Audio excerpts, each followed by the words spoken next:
wrote a love letter, what would you write to? Dear double stuffed pepperoni pizza with extra cheese, you're like a warm hug on a cold day. Dear PS260, your lightning speed and 20 teraflops of power make my heart beat faster.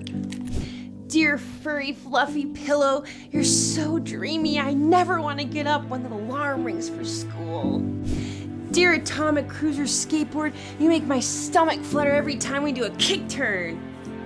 It's true, all these things can make you feel pretty great, but real love isn't actually about how you feel. In fact, true love is an action. One of the greatest love letters of all time shares what love does. Love is patient, love is kind, it is not proud. It doesn't dishonor other people. It does not look out for its own interests. It does not easily become angry. It doesn't keep track of other people's wrongs. It always protects, it always trusts, it always hopes. It never gives up. Love never fails.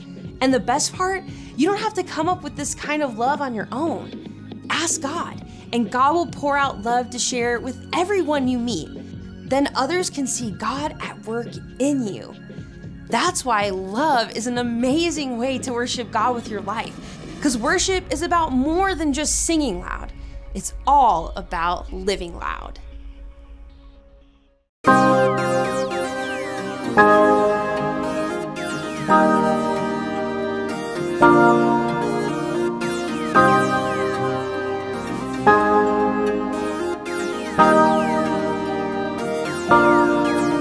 Your love is great, your love is kind.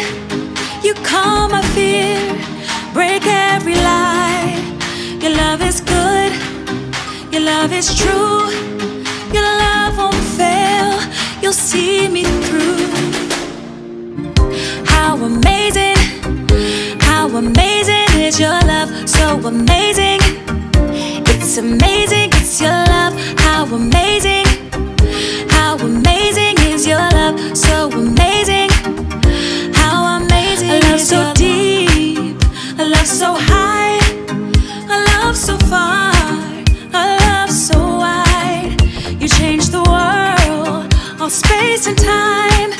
You made the stars, you made my mind.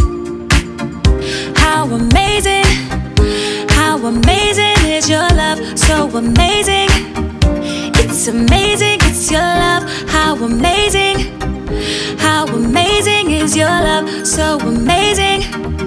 How amazing you are the one, your love won't fall. My Father God, the God of all. You are my light, you are my song. You give me joy, you are my home. How amazing is your love, so amazing. It's amazing, it's your love, how amazing is your love, so amazing. How amazing you are the one, your love won't fall. My Father God, the God of all. You are my light, you are my song. You give me joy, you are my home. How amazing is your love, so amazing. It's amazing, it's your love, how amazing is your love, so amazing. How amazing is your love.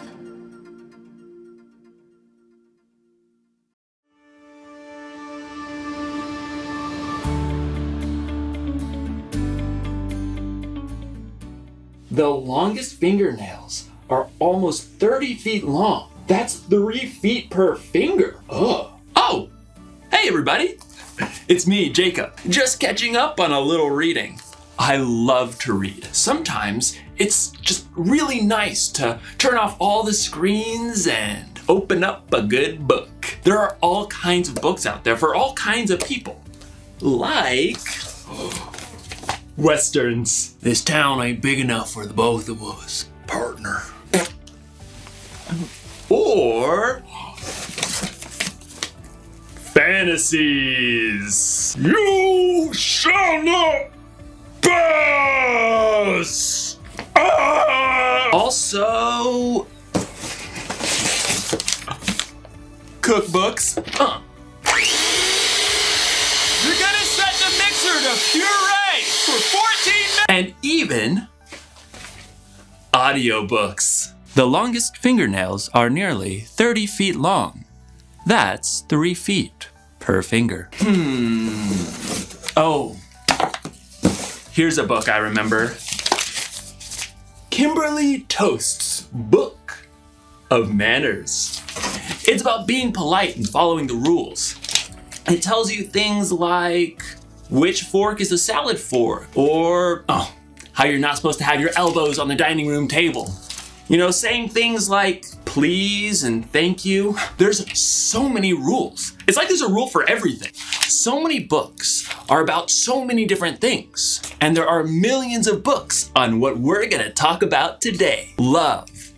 Love is showing others how much they matter to you. Today's story is about love, and it's about rules. Really, it's about the most important rule ever, and how the people who saw only a book of rules were missing out on a way more epic love story. Did you know it's impolite to burp in front of strangers? I've been doing it all wrong. I'll see you soon.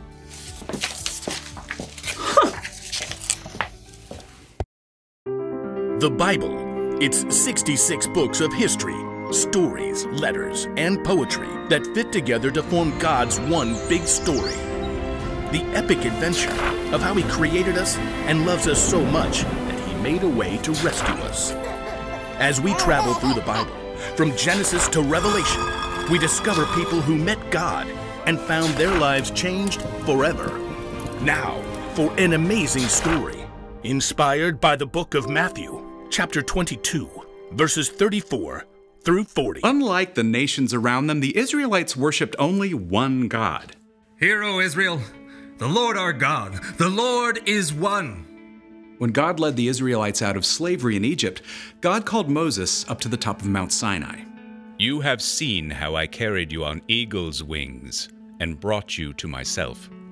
Now if you obey me fully and keep my covenant, you will be my treasured possession and a holy nation. Out of a deep love, God gave Moses a set of 10 rules so that the people would know how to live in their newfound freedom. Here is what God says. Don't put any other gods in place of me. Don't make statues of other gods to worship. Don't misuse the name of the Lord your God. Rest on the Sabbath day to keep it holy. Honor your father and mother. Do not murder. Keep your promises to your husband or wife. Do not steal. Do not lie. Do not be jealous or envious of what others have. There were 10 commandments and many additional laws too. But it's not stealing if I just happen to borrow my neighbor's best donkey grooming brush, right? Some people look for ways around all those rules. Other people were so scared of breaking the rules they'd spent their whole lives trying to get it exactly right. What if I walk too far on the Sabbath and get out of breath? That's not resting. We better say you can't go outside the city at all on the Sabbath. There were 613 laws in total, and even more that the religious leaders added. They spent hundreds of years trying to get those laws exactly right and to make sure others did too. It was really the only way they knew that they would be sure that God was pleased with them. You can't sacrifice this goat in the temple. It has a freckle 3/8 of an inch behind its right front leg. Even under Roman rule, the Jewish leaders made sure to keep every single law perfectly, but they were more worried about getting things right than about what was in their hearts. Then, Jesus showed up, traveling and teaching, but he didn't act like any other teacher or rabbi. He gathered followers from the outcasts, fishermen, and tax collectors. Come, follow me. Jesus spent time with the people everyone else avoided. He made blind people see, and those who couldn't walk get up and dance. He healed those with terrible skin diseases. Look! Look! My skin is clean. I can go home to my family.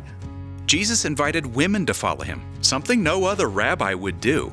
He welcomed little children and blessed them, even though most people saw kids as a nuisance. The kingdom of heaven belongs to people like them. Jesus told a story in which a Samaritan, a person who was viewed as the enemy by Jews, was the hero. And when Jesus was giving out a list of people blessed by God, it certainly didn't include perfect rule followers. Blessed are those who are humble. They will be given the earth. Yep, Jesus was turning things upside down, and the religious leaders did not like it one bit, so they started looking for ways to trap him.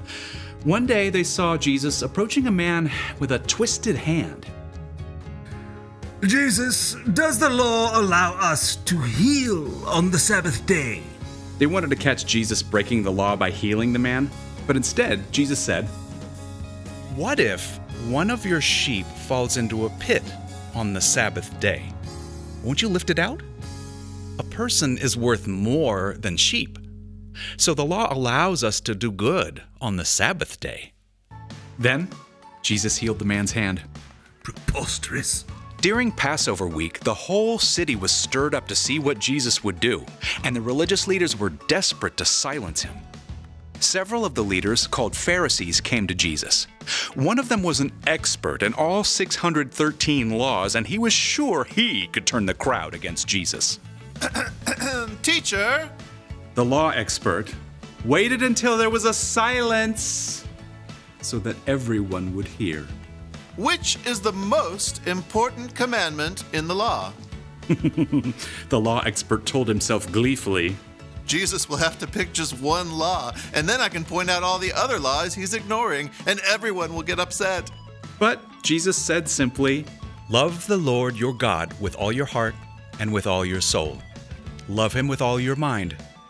This is the first and most important commandment. And the second is like it. Love your neighbor as you love yourself. Before the law expert could tear this answer apart, Jesus continued, Everything that is written in the law and the prophets is based on these two commandments. But, oh. In a few short sentences, Jesus had taken 613 laws and wrapped them up in just two things to remember. Love God, love others. Instead of rules, it's about hearts. If you love God, you won't put other things ahead of God. If you love others, you won't steal or break promises to them. Instead of memorizing long lists of rules, God simply wants followers of Jesus to ask, what does it look like today for me to love God and love others? It wasn't easy back then, and it isn't easy for us now, but God will pour out love in our hearts anytime we ask.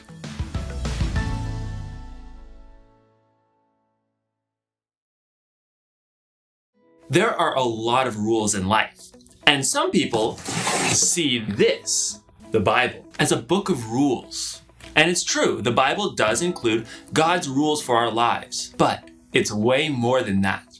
It's a collection of stories. But a Samaritan came to the place where the man was.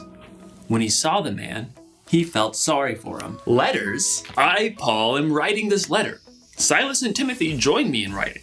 We are sending this letter to you, the members of the church in Thessalonica, anyway, the church in that place, poems and songs. The Lord is my shepherd. And a whole lot of history. The Bible was written by a bunch of different writers over hundreds of years. And yet somehow, miraculously, it tells the same epic love story. It's about God's amazing love for people throughout history, ending with God's amazing love for you and me. And Jesus boils all of God's rules for our lives down to this: love the Lord your God and love your neighbor. Love God and love others. And I think you could even say it like this: love God by loving others. Show you love God by loving the people God has created. So when you're kind to someone in need, you're loving God. When you cheer someone up who's sad, you're loving God. When you take care of someone who's sick, you're loving God. And when you forgive someone, you're loving God. So here's the one thing to remember today: love God by loving others. That's a good rule to follow. Way better than not belching in front of strangers.